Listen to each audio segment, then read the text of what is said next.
It's Wetsuit Will, and we're here today to discuss thermal linings within wetsuits. As we come into the winter season, it's much more important that we have wetsuits that actually keep us warm and are appropriate for our water temperature and our level. So I think wetsuit linings, thermal linings, are one of the areas of wetsuits which has seen the best technical development in the last few years.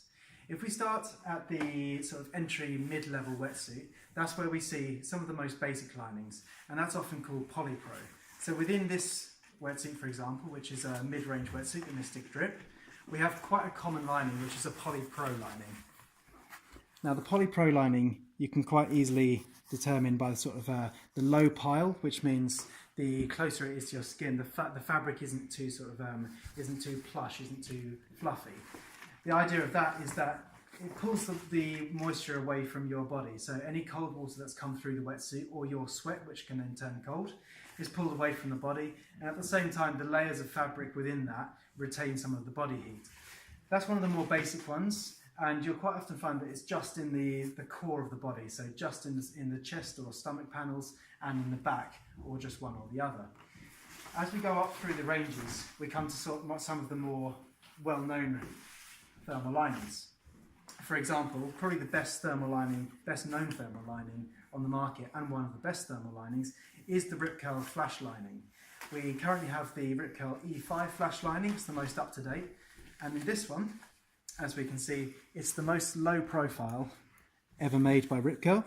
So it used to be a very, very plush lining, a very fleecy, and it used to be called a teddy bear lining because it's so comfortable. What they've actually done is they've managed to strip back some of the fluffiness of that lining to make it less heavy when it's wet and to keep the suit lighter.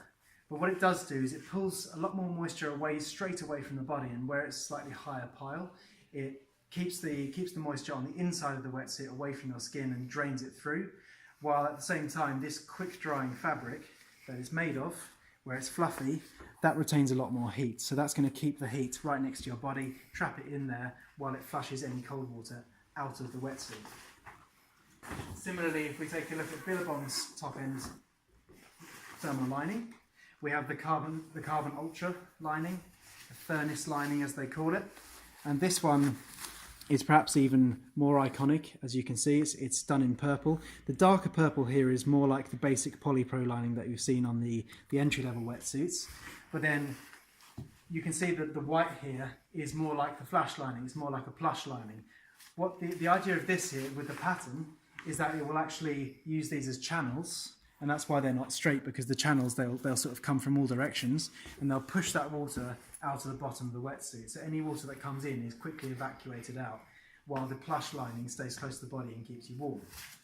Now you'll find that within the brands, a lot of the wetsuits will start off with a more basic polypro lining, and as you go up to the more expensive, the top end wetsuits, you'll find the more expensive linings, so such as the furnace lining, the flash lining, or any other kind of lining. What you'll also find is that you get more lining within the suit, the more expensive because the more top end, because the more performant that wetsuit is.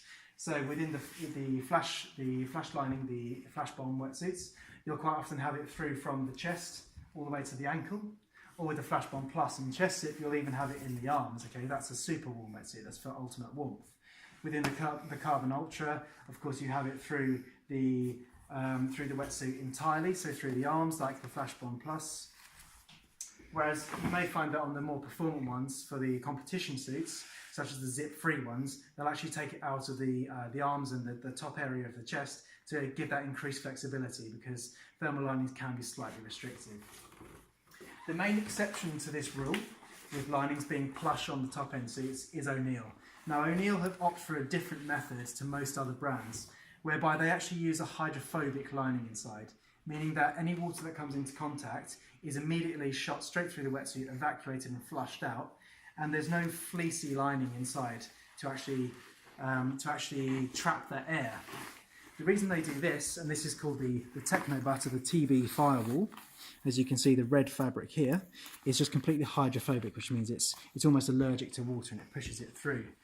The reason that they've opted for that is because their neoprene is actually made with larger air cells, and the more air cells, like insulation on the house that you have, the warmer it's going to keep you in the first place. So if we look here, you can see the pattern in the light. where the air cells are actually slightly bigger. It looks almost like a golf ball. And within that neoprene is going to keep you warm. So they've actually opted for a completely flat thermal lining that just flushes the water straight through. And then on certain suits, such as the Hyperfreak Ultimate Stretch wetsuits, you'll quite often find that there's actually no thermal lining inside that, because it's all about the stretch, about the performance. So you need to consider what's right for you, what your water temperature is, whether you prioritise warmth versus flexibility, which we'll cover in a different video. And if you're going to go for a mid-end suit or a top-end suit, you're going to pay for the lining as it becomes more and more important within a wetsuit. So consider it carefully, research the different linings, lots of blogs available online, and make the right choice.